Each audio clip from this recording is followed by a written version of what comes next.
नमस्कार, मैं हूं आपके साथ मयंक। तो देखिए, आज सुप्रीम कोर्ट में एसआईआर को लेकर जबरदस्त बहस हुई। एक तरफ कपिल सिब्बल ने एसआईआर के खिलाफ अपने आर्गुमेंट्स रखे, दूसरी तरफ चुनाव आयोग के वकील हैं, उन्होंने विपक्ष पर आरोप लगाए। और इस बीच जो है सुप्रीम कोर्ट के दोनों जजेस जिनकी बेंच ये सुनवाई कर रही है, उनकी तरफ से कई अहम बातें कही गई। देखिए, चीफ जस्टिस जो है सूर्यकांत और जस्टिस जॉय माल्या बागची की बेंच इस पर सुनवाई कर रही है।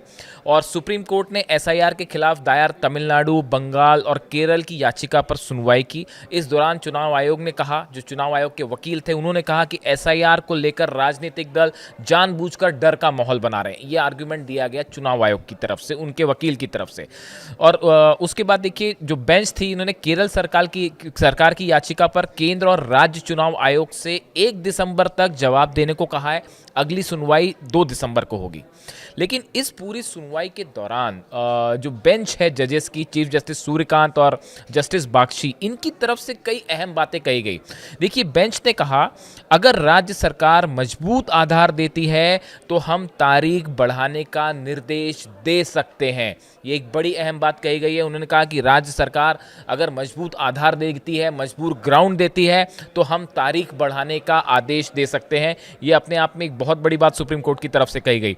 उन्होंने कहा कि एसआईआर पहले कभी नहीं हुआ, तो यह वजह इलेक्शन कमीशन के फैसले को चुनौती देने का आधार नहीं बन सकती। देखिए, पहले नहीं हुआ एसआईआर, सिर्फ इस आधार पर इस पर रोक लगा दी जाए, ये संभव नहीं है, ये चुनौती देने का आधार नहीं बनता। इस तरह का कमेंट जो है वो बेंच की तरफ से कहा गया। देखिए, सुप्रीम कोर्ट के जो चीफ जस्टिस हैं, जो नए चीफ जस्टिस बने हैं सूर्यकांत, इनकी तरफ से कहा गया कि आधार सरकारी योजनाओं का लाभ लेने के लिए है। अगर किसी को राशन के लिए आधार दिया गया है तो क्या उसे मतदाता भी बना दिया जाए। उन्होंने एग्जाम्पल दी दिया कि मान लीजिए कोई व्यक्ति पड़ोसी देश से आता है और मजदूर के रूप में काम करता है, तो क्या उसे मतदान करने की अनुमति भी दे दी जाए। ये सवाल जो है वो बेंच की तरफ से, सुप्रीम कोर्ट की बेंच की तरफ से पूछा गया। देखिए, ये बड़ा कमेंट माना जा रहा है इस पूरे मामले को लेकर। जो जस्टिस सूर्यकांत ने एग्जैक्ट बात कही, मैं आपको बताऊं, अगर आधार कार्ड, उन्होंने कहा, चीफ जस्टिस ने कहा कि आधार कार्ड नागरिकता का सबूत नहीं है।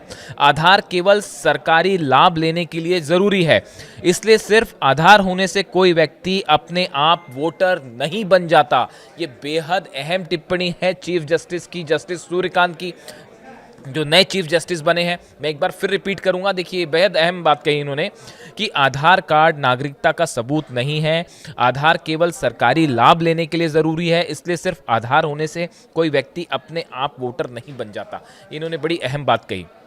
इसके अलावा देखिए, याचिकाकर्ताओं की तरफ से कपिल सिब्बल जो है वो पेश हुए थे। उन्होंने आर्ग्यूमेंट्स किए। उन्होंने जो 5-6 बड़ी बातें कही, जो 5-6 बड़े आर्ग्यूमेंट्स रखे सुप्रीम कोर्ट में, मैं आपको बताता हूं।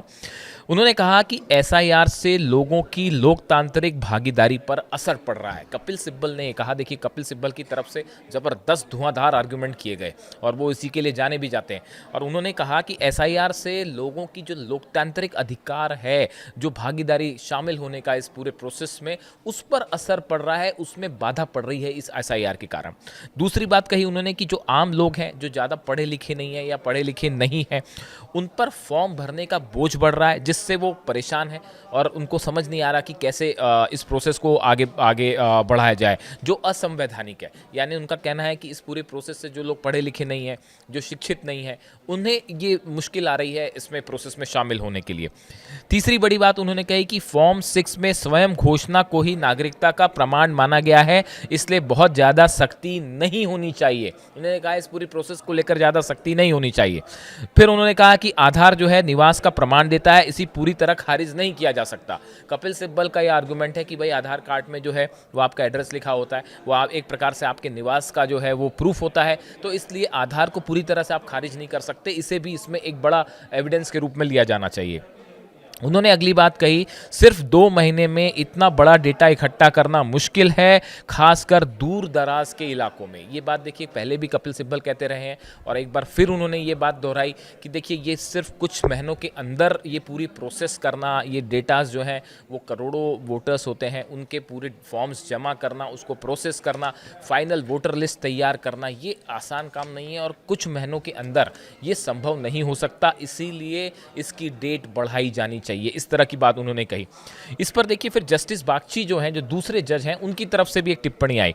उन्होंने कहा ईसी फॉर्म 6 आने पर बिना जांच किए किसी का नाम वोटर लिस्ट में शामिल करने को मजबूर नहीं है। ये उन्होंने बड़ी बात कही कि ईसी जो है वो जांच जरूर करेगा कि फॉर्म 6 आता है तो उसकी जांच जरूर करेगा।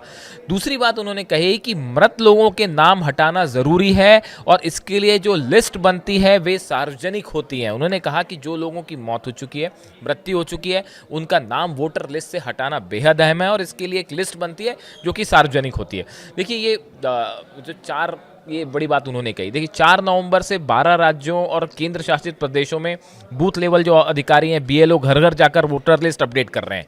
ये प्रोसेस जो है 4 नवंबर से शुरू हुआ। बीएलओ की जो ट्रेनिंग थी वो 28 अक्टूबर से 3 नवंबर तक हुई और पूरी प्रक्रिया 7 फरवरी तक चलेगी, जो कि शुरू हुई है 4 नवंबर से। ये चलेगी प्रक्रिया 7 फरवरी तक। तो अब ये कपिल सिब्बल और जो इस एसआईआर के विरोध में जो याचिकाएं हैं, उसमें जो मेन आर्ग्यूमेंट है कि ये समय बहुत कम है, वोटर्स बहुत सारे हैं, इसीलिए इसे प्रोसेस को ठीक तरह से करना जो है वो बड़ा मुश्किल काम है। अब देखिए इस मामले में जो केरल सरकार की जो याचिका है, विरोध किया है, उसकी सुनवाई 2 दिसंबर को होनी है। वहीं तमिलनाडु में ने भी केस दायर किया है और पश्चिम बंगाल ने भी जो है उसमें याचिकाएं लगाई हैं, रिट लगाई हैं। उनकी सुनवाई पर तमिलनाडु की याचिका पर 4 दिसंबर और पश्चिम बंगाल की याचिका पर 9 दिसंबर को सुनवाई होगी और इसी दिन चुनाव आयोग राज्य की ड्राफ्ट वोटर लिस्ट भी जारी करेगा। देखिए सबसे ज़्यादा विरोध इसका जो है वो वेस्ट बंगाल में हो रहा है। ममता बनर्जी मार्च पर निकल चुकी है, मार्च निकालने के लिए निकल चुकी हैं वो, और मार्च निकाल रही हैं। बड़े लेवल पे वहाँ पे जो है इस तरह की खबरें आई कि कई लोगों ने डर से सुसाइड कर लिया है कि उनका नाम कट गया तो उन्हें बांग्लादेश भेज दिया जाएगा। इस तरह की तमाम बातें और अफवाहें भी सामने आई। तो सबसे ज़्यादा जो प्रोटेस्ट है इसका देश के कई हिस्सों में हुआ, राजस्थान में हुआ, हमने देखा मध्य प्रदेश में भी प्रोटेस्ट हुआ, भोपाल में। लेकिन सबसे ज़्यादा जो इसको लेकर चुनौती का सामना करना पड़ रहा है इलेक्शन कमीशन को, वो वेस्ट बंगाल में करना पड़ रहा है। और इसी बीच में आज ये सुनवाई हुई जिसमें चीफ जस्टिस जो है सूर्यकांत की बेंच और जस्टिस जॉय माल्या बागची की बेंच इस पर सुनवाई कर रही है। उन्होंने देखिए आज अब मामले के आगे सुनवाई जारी रहेगी इन सब मामलों पे, लेकिन उन्होंने जो 2-3 बातें कही ये बड़ा इंडिकेशन है इस मामले को लेकर आगे क्या रुख अपनाया जा सकता है। खासकर आधार को लेकर जो चीफ जस्टिस ने कहा या जस्टिस बागची ने कहा कि मृत लोगों का नाम हटाना ज़रूरी है, इस तरह की जो बातें हैं। यानी अब दोनों पक्ष के आर्ग्यूमेंट चीफ जस्टिस सुनेंगे, बेंच सुनेगी कि क्या चुनाव आयोग के वकील कहते हैं, क्या कपिल सिब्बल कहते हैं, और उसके बाद फिर मामला आगे बढ़ेगा। दूसरी तरफ आप देख रहे हैं कि इसको लेकर पूरा विपक्ष जो है वो इसका विरोध कर रहा है और सड़कों पर प्रदर्शन भी शुरू हो गया है। ममता बनर्जी ने तो ऐलान कर दिया है कि वो आर पार की लड़ाई के मूड में है इस पे। तो अब देखना होगा कि इस पूरे मामले की 2 तरफ से लड़ाइयाँ चल रही हैं। एक तो सुप्रीम कोर्ट में जो कि संवैधानिक और कानूनी लड़ाई है, और दूसरी सड़कों पर राजनीतिक लड़ाई है। अब देश की जनता किसका साथ देती है इसके लिए थोड़ा इंतजार करना पड़ेगा। इससे जुड़ा जो भी अपडेट होगा आप तक पहुंचाएंगे। Thank you so much.